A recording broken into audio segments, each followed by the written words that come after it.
Trên chiến trường có những âm thanh khiến ta khiếp sợ, tiếng nổ của pháo, tiếng gầm của động cơ và cả tiếng la hét của khói lửa. Nhưng giữa cơn bão của chiến tranh vẫn có một âm thanh khác vang lên như niềm hy vọng. Đó là tiếng cánh quạt đặc trưng, dồn dập mà đầy sức sống của UH-60 Black Hawk Medevac. Khi âm thanh ấy vang lên, những người lính biết rằng sự sống vẫn còn và hy vọng đang đứng gần. Chiếc trực thăng này không mang theo vũ khí hủy diệt mà mang theo sự cứu rỗi, lòng dũng cảm và tình đồng đội, thứ ánh sáng le lói giữa màn đêm của chiến tranh. Và hôm nay mình sẽ cùng anh em lắp ráp, khám phá và sống lại câu chuyện đằng sau chiếc trực thăng huyền thoại của quân đội Mỹ này nhé. Ok, intro nào.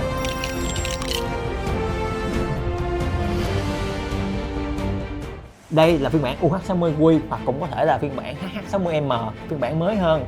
Dòng Medevac hay còn gọi là trực thăng cứu thương của quân đội Mỹ. Nếu các dòng Black Hawk khác chở lính ra chiến trường thì em này sẽ là người đưa họ trở về nhà.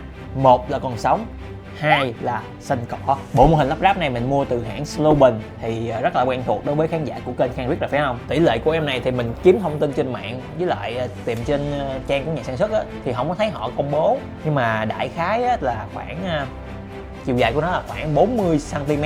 Phải nói là to chứ không hề nhỏ đâu, nó tương đương với những em máy bay mà mình đã từng lắp. Hơn 692 mảnh ghép với giá hơn 300k thì mình thấy cũng ok trong tầm giá. Từng mảnh đều mô phỏng chính xác khung thân, cánh quạt và cửa cứu thương của bản thật. Mô hình nhỏ nhưng câu chuyện của nó thì không hề nhỏ một chút nào hết. Rồi, đến phần quan trọng là lắp ráp em máy bay này thôi. Các bạn nhìn cuốn sách của hãng Sloben nè, quá là chỉnh chu ha, hướng dẫn chi tiết rõ ràng, cả màu sắc của gạch luôn. Nói chung lắp gạch Sloben thì nhàn nhàng rồi, lắp chiêu phết luôn, cái chi tiết vừa khích, lắp rất là nhẹ nhàng.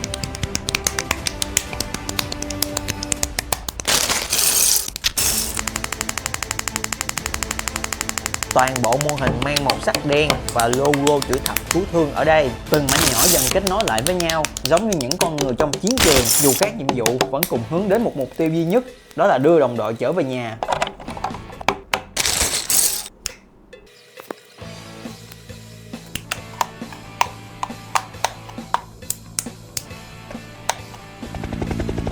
Một vài chi tiết tem dán. Nói luôn phần đề can cực xịn nha. Đề can dán vào rất là nét và rõ ràng. Và cuối cùng, đây là UH-60 Black Hawk Medevac.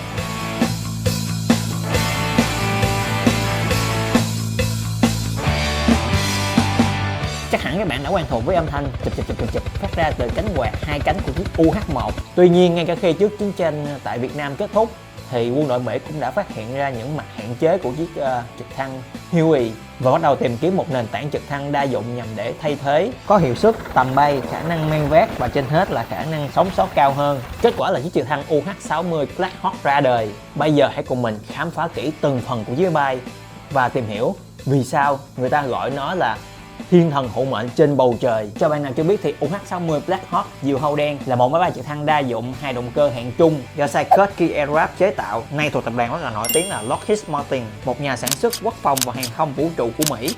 Sản xuất những mẫu máy bay rất là nổi tiếng như là F-22 Raptor, F-35 nè, rồi máy bay vận tải C-130 nè. Chiếc UH-60A đi vào phục vụ trong lục quân từ năm 1979, thay thế loại UH-1 rất là nổi tiếng, trở thành máy bay trực thăng vận tải chiến thuật của lục quân. Về kích thước thật, UH-60 Black Hawk Medevac có thân dài gần 20m, còn mô hình này như đã nói ở đầu video, nó dài tầm 40cm, to phết. Nè, các bạn thấy mình so với cái tay nè, nó bự ấn không? Nó gần bằng một cánh tay của mình luôn nè. Trọng lượng cất cánh hơn 10 tấn và tốc độ có thể đạt gần 300 km/h. Dòng mô hình này tái hiện khá chính xác từng tỷ lệ từ phần mũi cong phía đông học cho đến đuôi có cánh ngang cân bằng. UH-60 sử dụng thùng nhiên liệu tự hàn kín có khả năng chống va chạm, càng đáp chính 2 tầng giúp hấp thụ xung lực khi đáp, ghế hấp thụ va chạm cho phi hành đoàn và hành khách. Trong phần nội thất, hãng cũng làm rất là chi tiết, có màn hình điện tử nè, dẫn đường GPS đầy đủ và hệ thống lái máy bay. Trái tim của Black Hawk là hai động cơ General Electric T700, mỗi động cơ phát sinh công suất hơn 1900 mã lực. Cánh quạt đuôi và cánh quạt chính 4 cánh cải tiến được chế tạo bằng vật liệu chống đạn composite. Lớp giáp xung quanh buồng lái và hai động cơ giúp chiếc trực thăng vừa mạnh mẽ, bảo vệ phi hành đoàn tốt hơn, vừa êm và có thể hạ cánh trong mọi điều kiện thời tiết khắc nghiệt. Với tầm bay khoảng hơn 500 km tùy vào cấu hình và có mang bình dầu phụ không, Black Hawk Medevac có đủ chỗ cho tối đa 4 thành viên phi hành đoàn bao gồm 2 phi công, 1 kỹ thuật viên một nhân viên y tế có thể là quân y và 6 cán y tế. Minifigure của Sloban rất là đặc trưng phải không? Mỗi con sẽ có một cái khuôn mặt nó khác nhau. Ông này quản sợ nè,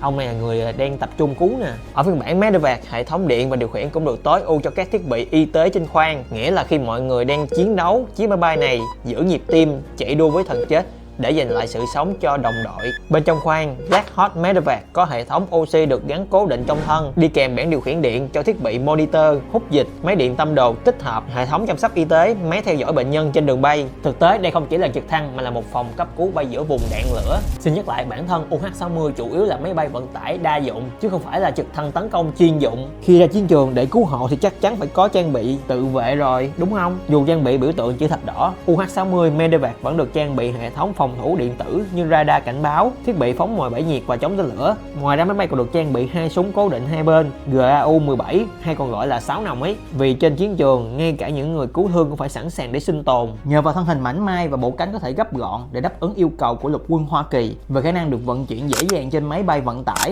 cho nên nó có thể triển khai và có mặt ở khắp mọi nơi trên thế giới. Máy bay được trang bị cần cẩu cứu hộ với cáp dài để có thể thực hiện việc giải cứu từ trên không khi không thể đáp được, ví dụ như là trên mặt biển nè, hoặc là đồi núi hiểm trở.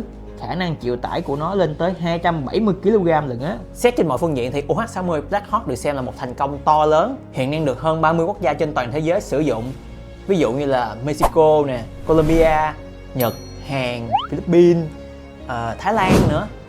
Lục quân Hoa Kỳ là lực lượng sử dụng nhiều nhất với hơn 2.000 chiếc máy bay có nhiều biến thể, phụ và phiên bản xuất khẩu cho các nước với cấu hình và khả năng được chuyên biệt tùy thuộc vào nhiệm vụ. Thậm chí còn có phiên bản VH-60N của thủy quân lục chiến đóng vai trò là Marine One khi chở tổng thống Hoa Kỳ. UH-60 Black Hawk được lục quân Mỹ sử dụng trong rất nhiều cuộc xung đột, từ chiến tranh vùng vịnh, Trung Đông, Iraq, Afghanistan và nổi tiếng nhất đó là chiến dịch Gothic Serpent diễn ra tại thủ đô Mogadishu, Somalia, hay còn được biết đến với cái tên sự kiện diều hâu gãy cánh Black Hawk Down. Có một bộ phim đã được làm dựa vào sự kiện đó, bạn nào hứng thú có thể tìm hiểu và xem thử nhé. Cái phim đó tên là Black Hawk Down luôn, fan phim hành động mà chắc chắn không thể bỏ qua rồi, rất là hay nha, coi thử đi. Có người nói trong chiến tranh không ai là anh hùng cả, nhưng với những người cất cánh trong chiếc UH-60 Black Hawk Medevac, họ bay không phải để chiến đấu mà để cứu sống người khác, và đó là lý do mình yêu chiếc mô hình này, vì nó không chỉ đẹp mà còn chở cả một câu chuyện nhân văn. Anh em thấy sao về mô hình UH-60 Black Hawk Medevac này? Nhớ like và đăng ký kênh nếu như bạn cũng thích chiếc mô hình này